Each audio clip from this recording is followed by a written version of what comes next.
L'actualité aujourd'hui, Maëlle, c'est ce traité d'amitié franco-polonais qui a été signé à Nancy. Emmanuel Macron et le Premier ministre polonais Donald Tusk s'engagent ainsi à coopérer sur plusieurs sujets comme les questions migratoires et surtout militaires.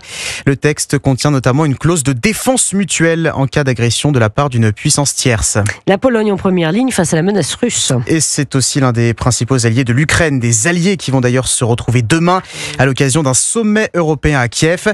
Jacques Serret, pas de confirmation pour le moment, mais Emmanuel Macron pourrait faire le déplacement. Oui, après son déplacement à Nancy aux côtés du Premier ministre polonais, Emmanuel Macron n'est pas rentré à Paris. L'avion présidentiel vient d'atterrir en Pologne.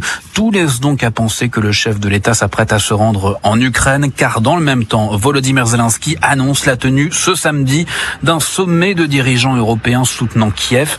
Demain, nous allons avoir des réunions, a confirmé le président ukrainien, et ce, avec les dirigeants de la coalition des volontaires, a-t-il dit. Ce sommet sera pour partie virtuelle et pour partie physique, a précisé Emmanuel Macron, qui n'a pas répondu à la question sur sa présence physique. Pour des tas de raisons, on parle rarement avant, a-t-il souligné.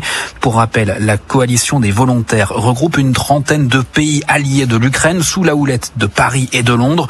Le dernier déplacement d'Emmanuel Macron en Ukraine remonte à juin 2022, durant l'entre-deux tours des législatives, juste après la présidentielle. Jacques Serret du service politique d'Europe.